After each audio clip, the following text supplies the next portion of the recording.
1 João capítulo 5, a fé que vence o mundo. É bem curioso isso, né?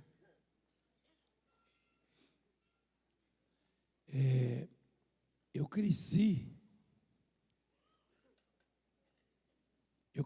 ouvindo que eu teria que resistir, que eu teria que vencer, que eu teria que lutar. Só que os adversários que os nossos pais mostravam para nós, a gente aprendeu que eram nocivos, né? Assim, bem nocivos e ameaçadores.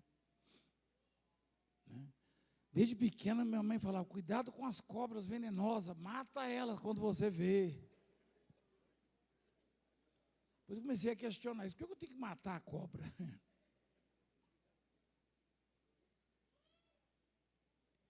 E assim, tudo que ameaçava a integridade era para a gente vencer, para a gente lutar.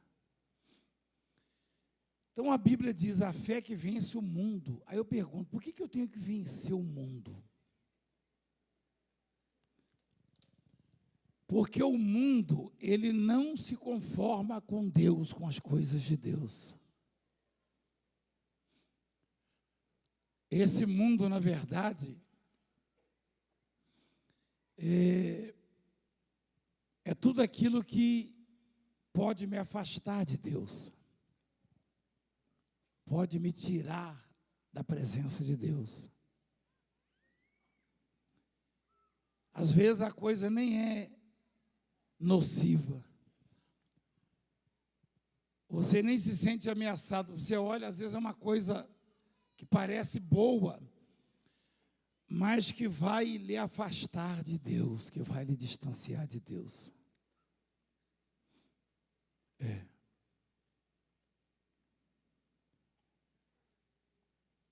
Um dia desse eu encontrei um moço que deu alguns testemunhos aqui na igreja, prosperou muito. Foi tirado do mundo das drogas.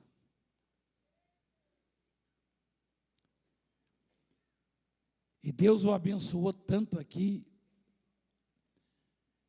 que ele conquistou muitos amigos.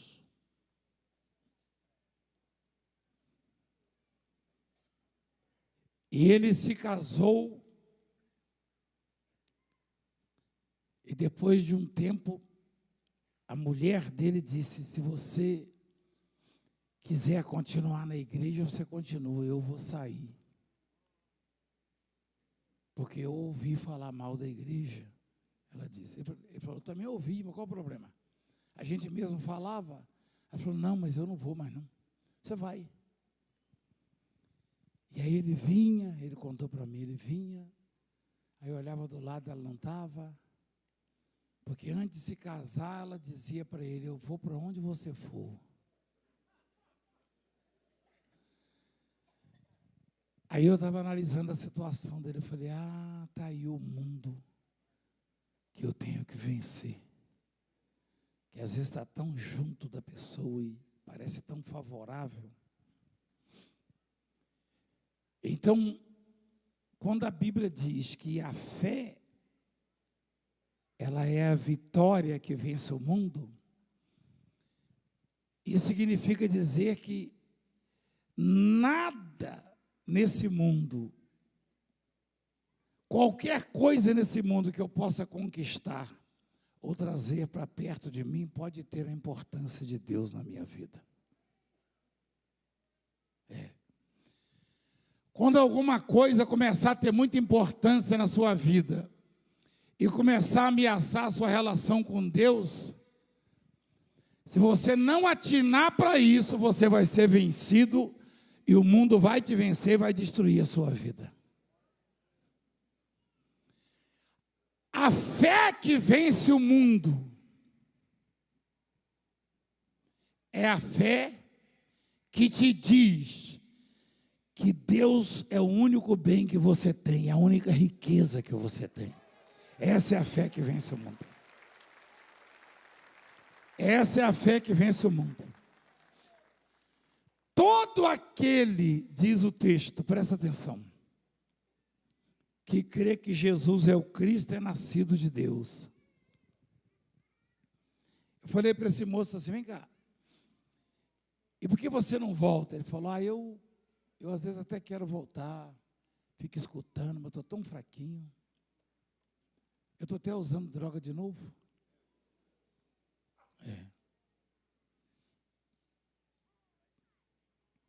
E a esposa, que foi o pivô, entre aspas, porque ele não deveria ter cedido,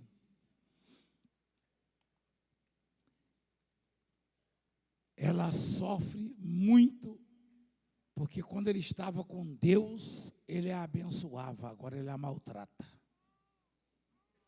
Olha o que ela traiu para a vida dela. Por dar ouvidos a espíritos enganadores. Até parece que a obra de Deus vai passar despercebida. Se Jesus, não dando nenhum motivo, sendo santo, íntegro, puro, reto, batiam, chamavam de ladrão, de mentiroso, disso, aquilo, de louco, chamaram ele de louco lá em João 10. Quando ele mostrava um milagre extraordinário, eles arrumavam uma ocasião, mas hoje é sábado, ele não pode fazer isso. Espera aí. Uma coisa que ninguém pode fazer, só ele. Interessa ser sábado ou ser domingo? Se ele fez é porque tem aprovação dos céus. Quem entende isso aí? Não é verdade? Espera aí, ó. É? Eu lembrei do outro lá, o líder da igreja, ó. Você está vendo lá, hein, aqueles milagres do Valdemiro lá, hein? Cuidado, hein? Uai, mas eu não sabia que o Valdemiro fazia milagre. O Valdemiro faz milagre? Faz nada, mas o sujeito é pregador. Mas ele sabe que ele é um mentiroso, é porque ele está com ciúmes do povo, das pessoas. Ele escuta as pessoas dizendo, falando aqui, eu sou de tal lugar, ele está preocupado. Minha preocupação é tirar a gente do inferno, só essa. De onde vem não interessa para mim.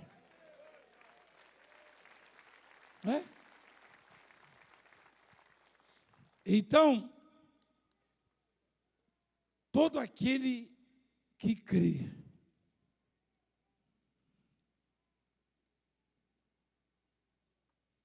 que Jesus é o Cristo, é nascido de Deus.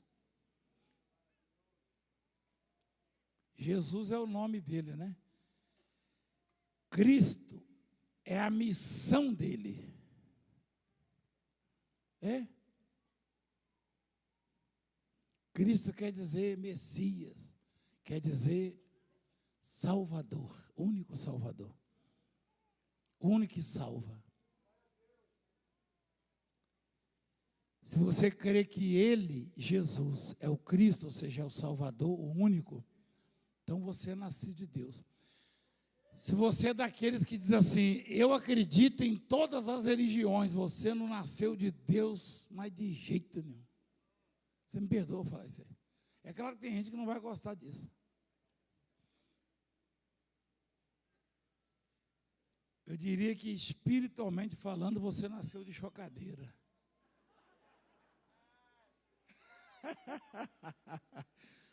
Eu nunca falei isso. Tem gente que acha que estou ficando doido, mas não, porque toda religião não entra nessa, não tem nada a ver com religião. Não tem nada a ver. O autor da salvação, o dono da salvação chama-se Jesus Cristo. É? Não é difícil saber quem está salvo, quem está no caminho. Quem acredita, quem crê que Jesus é o Salvador, que Jesus é o Cristo, é o único, esse é nascido de Deus. A palavra nascido, ela sugere o quê?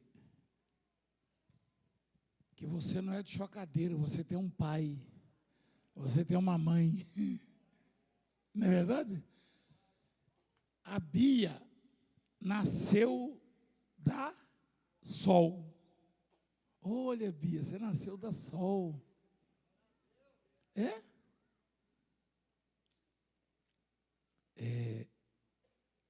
Vamos tirar o sangue da Sol. Um pouquinho só, né? E da Bia. E submetê-la a um exame de DNA. Comprovar-se-á a maternidade. Os médicos vão dizer, realmente, Bia, ou Sol, a Bia nasceu de você. E quando a Bíblia diz nascido de Deus, sugere que os que nascem de Deus têm o seu DNA.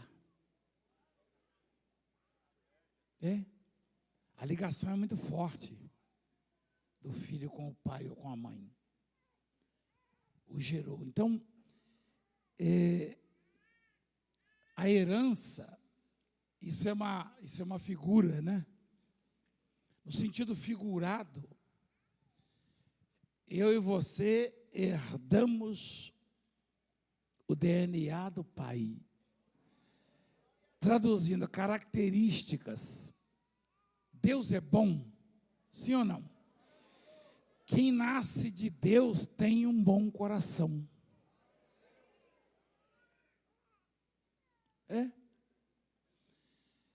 Deus tem medo? Quem nasce de Deus é corajoso, é corajosa.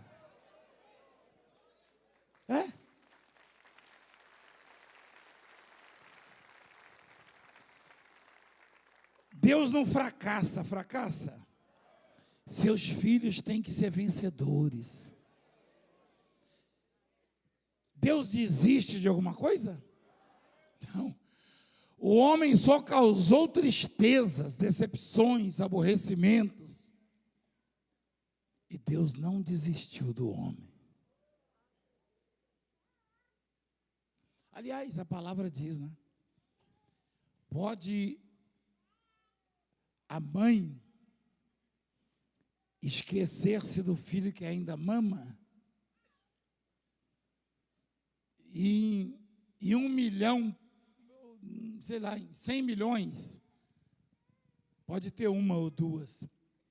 E para isso já tem também ali a receita. Ó. Acaso pode uma mulher esquecer-se do filho que ainda mama? De sorte que não se compadeça do filho do seu ventre? Mas ainda que esta viesse a esquecer dele, eu, todavia, não me esquecerei de ti, disse Deus. Quer dizer, pode ser que algum incrédulo fale, mas eu conheço uma mãe que abandonou o seu filho. Tá bom, mas ainda que eu, todavia, não me esquecerei de ti. Quer dizer, Deus não desiste de nós. Se Deus tivesse que desistir de nós, quantas vezes já demos motivos para Deus desistir de nós? Mas aonde está a chave disso? Está nessa palavra, nascer de Deus. Ter as características, os hábitos de Deus. Deus tem o hábito de amar pessoas. Deus é amor. Como filhos de Deus, eu e você temos que amar pessoas. Amar gente. Deus tem o hábito de perdoar. Como filhos herdeiros de Deus, nós temos que ter esse hábito de perdoar.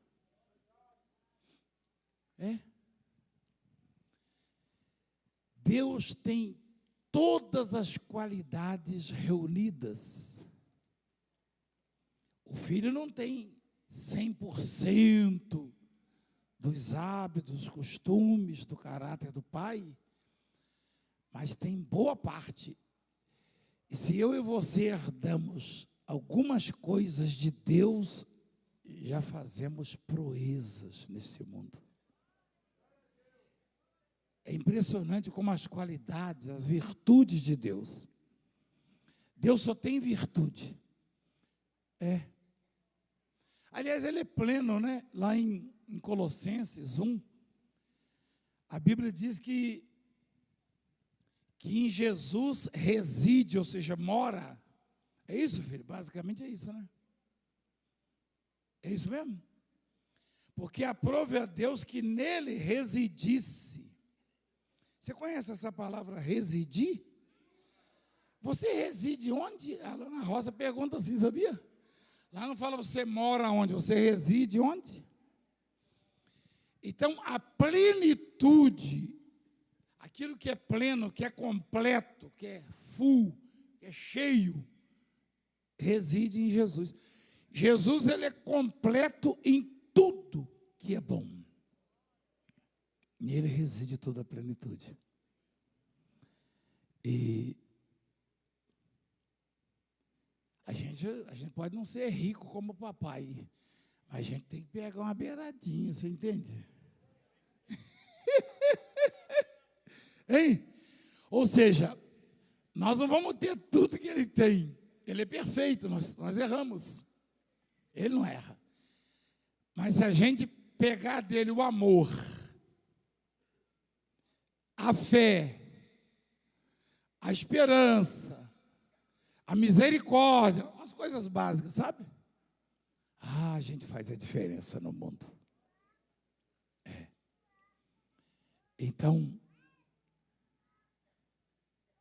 nascido de Deus, guarda isso com você. Quando você estiver errando, aí você pensa, bom, Deus não faz isso, então eu sou filho dele, eu não vou fazer isso. Amém? Nascidos de Deus, continua, por favor, o texto. E todo aquele que ama o que o gerou, também ama ao que dele é nascido. Nisto conhecemos que amamos os filhos de Deus.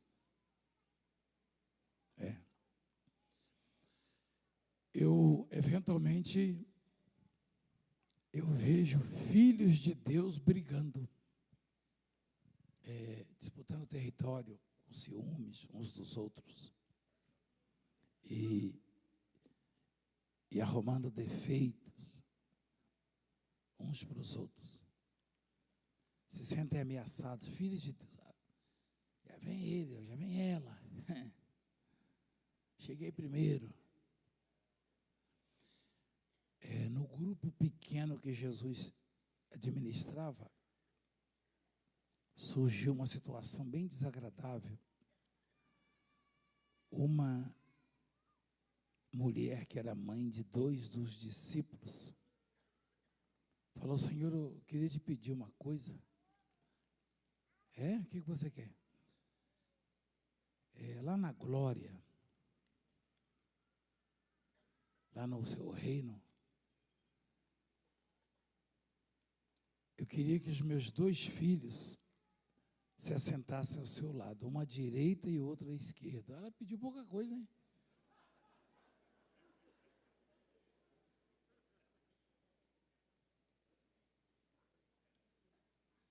Jesus é muito paciente. Uma vez eu recebi um telefonema de um bispo da igreja, dizendo que estava chateado porque o filho dele foi colocado de pastor numa cidade bem pequena, bem minúscula. Assim, acho que tinha uns 10 mil habitantes, ou 15, sei lá. Aí eu falei para o bispo assim: vem cá, você está sugerindo que essa cidade se perca, vá todo mundo para o inferno? Que não seja evangelizada? Não é isso não. Mas o meu filho, eu falei: então você está sugerindo que o seu filho é melhor do que um outro que eu possa escolher e mandar para lá? Eu falei: agora eu não sei responder. Eu falei: vem cá, quer dizer que não pode ser o seu filho, né? Tem que ser o filho do outro bispo, ou um bispo. Mas por quê? Por que esse ou aquele não pode ir para ali? Não tem que salvar aquele povo, não tem que... Aí eu falei para ele, deixa eu dar um exemplo para você de alguém muito, muito, muito grande, que tinha muitas cidades extraordinárias para visitar, com multidões, e toda vez que adentrava uma delas, como Jerusalém, as pessoas botavam tapetes e as multidões se afluíam. Você deve conhecer ele é pastor. É pastor? É. Não continua, eu quero aprender, ele falou. Ele é inteligente, esse moço. Eu falei, então, esse pastor, ele era muito querido, ele entrava nas cidades grandes, era um alvoroço, mas às vezes era achado à beira de um poço, evangelizando uma mulher, ou num vilarejo, pregando para uma pessoa só, aos pés dele, ou em algum outro lugar, conversando com um ex-endemoniado, que se trajava naquele momento ali, direitinho, porque ele tinha libertado ele. E assim foi a vida dele, o ministério dele. Ele mandava os discípulos no mercado comprar comida. Aí ele sabia que tinha uma pessoa aflita, tirando água lá, pensando em se jogar dentro do poço. Ele aparecia. Me dá um pouquinho de água aí, filha. Mas o senhor é judeu, o senhor não pode falar comigo. Eu conheço. Judeu, barbudo, com aquela roupa, tá? Se você soubesse quem sou eu, você quem estaria pedindo, eu te daria água viva. Uma pessoa só.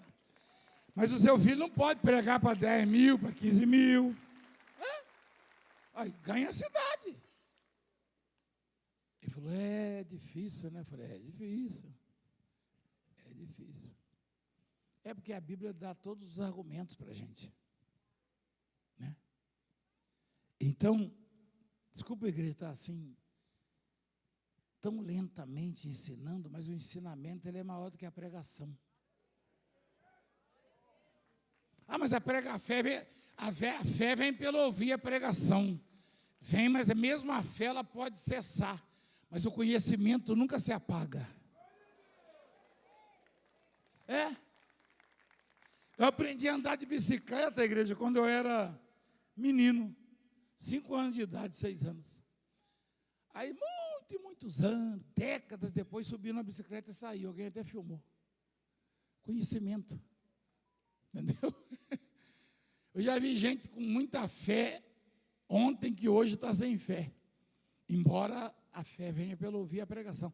Mas o conhecimento, ele enriquece a sua vida. Enriqueceu o Salomão, não foi? Eu gosto de ensinar.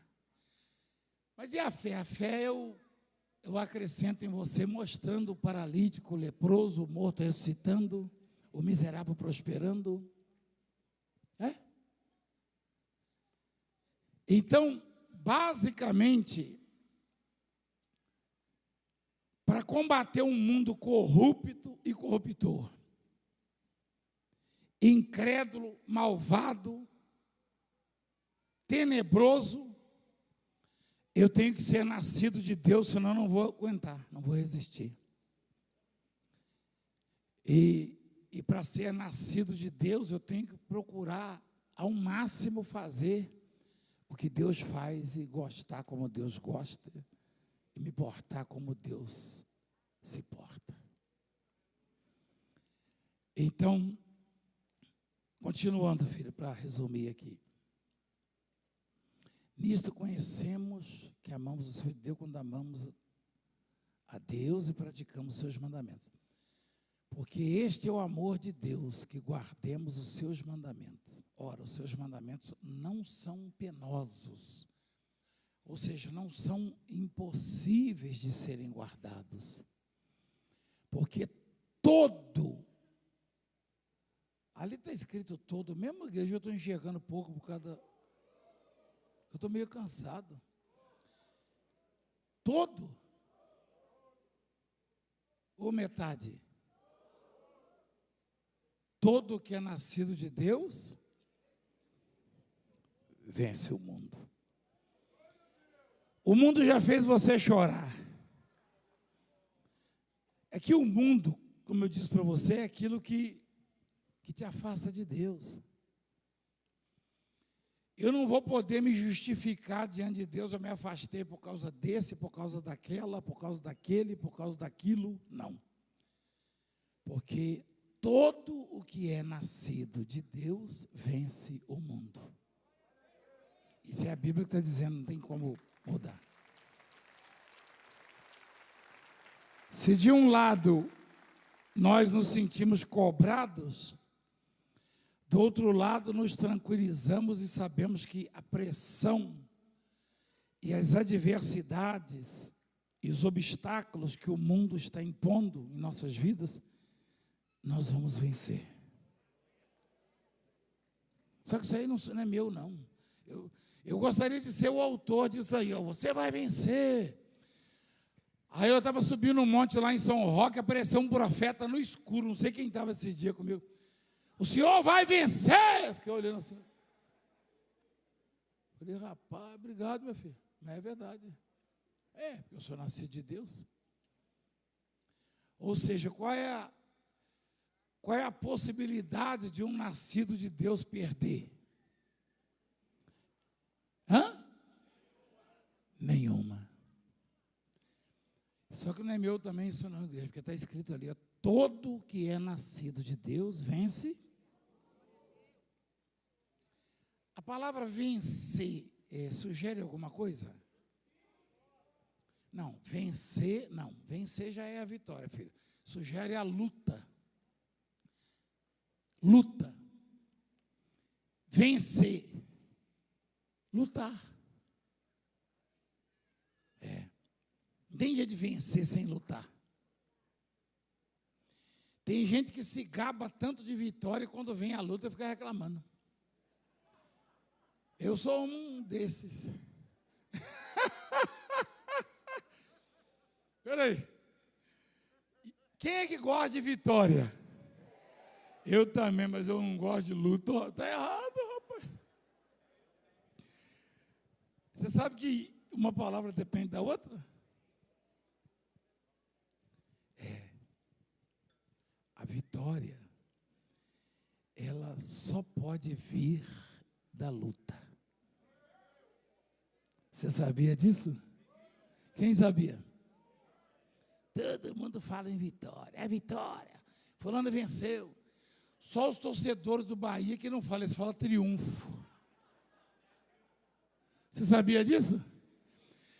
É a rivalidade, eles falam triunfo lá na Bahia, o jogador do Bahia dando entrevista. Não, porque nós tivemos um triunfo, só para não falar o nome do time adversário. Até a Bispo sabe disso, né? Como é que pode? Ainda não havia, não, aí. Eu só for jogador do Bahia, que eu falo, nós vencemos, é vitória mesmo. Mas não pode, é triunfo. Mas triunfo quer dizer vitória, você sabe, né? Interessante. Mas é o seguinte, eu não gosto de luta. Ninguém gosta. Mas eu gosto de vitória. Então está errado. Está errado. Como é que eu vou ter vitórias se eu não tiver as lutas?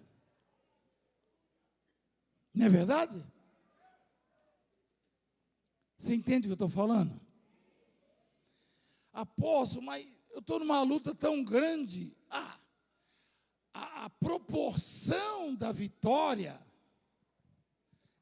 o tamanho da vitória é compatível com o tamanho da luta. Se a vitória é grande, se a luta é grande, a vitória é extraordinária. Peraí, só corrigindo uma grande luta traz uma vitória maior ainda, senão não venceria, né? É ou não é? Se a luta atinge 49, no mínimo a vitória atinge 50.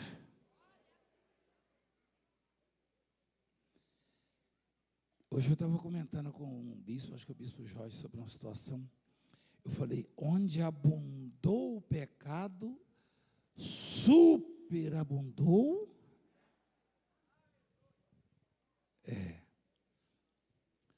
Ou seja, o que sofreu por causa de um problema vai se alegrar por causa de muitas vitórias, muitas conquistas.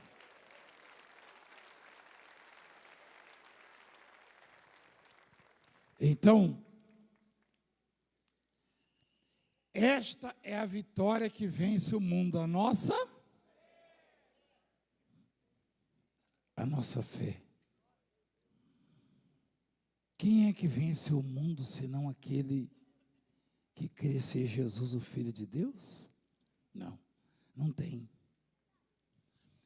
Esses tais aí que acham que estão vencendo, que estão acumulando fortunas e na maioria das vezes ilícitas, e que às vezes usam do poder que tem, da autoridade que tem para subjugar os outros e humilhar, e da própria legislação, né? Na maioria das vezes mal feita, porque são homens incapazes, infelizmente, a grande maioria que fazem as leis. Eles nunca vão vencer, igreja. Eles nunca vão vencer. Não. Eles nunca vão vencer. Não tem como. Às vezes, uma coisinha bem pequena os derrota. Né? Alguém comentou comigo essa semana sobre o faraó. O faraó foi o homem mais poderoso que a terra já viu. Não é verdade? Um dos, né? Como o Nabucodonosor. Você sabe o que fez o faraó endoidar mesmo? Eu me lembro até que minha mãe usava uma latinha com um pozinho chamado Neucid. Morria tudo. E o piolho arrebentou com o faraó. Uma praga de piolho, não foi? O faraó ficava louco. E o bichinho já vai botando ovo, elêndia, que chama, e já era. Eu chegava da escola, minha mãe falava, senta aí. Tirava minha camisa, pegava a latinha. E o piolho começava a morder, eu ficava louco. Acho que foi o Valmir que me falou isso. O Valmir falou, o senhor sabia que o faraó era grande e o piolho venceu ele? É porque o apelido dele é piolho, sabia, né? É. Mas que coisa interessante, né? O homem é muito pequeno, né? O homem não é nada, rapaz. Nada. Nada. Acho que ele teve essa ideia, porque o apelido dele é piolho. Eu já vi os outros chamando ele de piolho, os primos. O piolho venceu o faraó, não foi? O faraó, por que o faraó não botou um canhão para... Né? Não tem jeito, né? Gente, a vulnerabilidade do ser humano é uma coisa assustadora. Mas quando ele é nascido de Deus, ele vence o mundo. Amém? Igreja, por hoje é só, tá? Se você quiser me ver amanhã, liga no meu canal. Fica de pé, por favor. Se você enjoou de mim, eu ia mandar ver gravado, mas não adianta, vai ver do mesmo jeito, né? Fica de pé, igreja, por favor.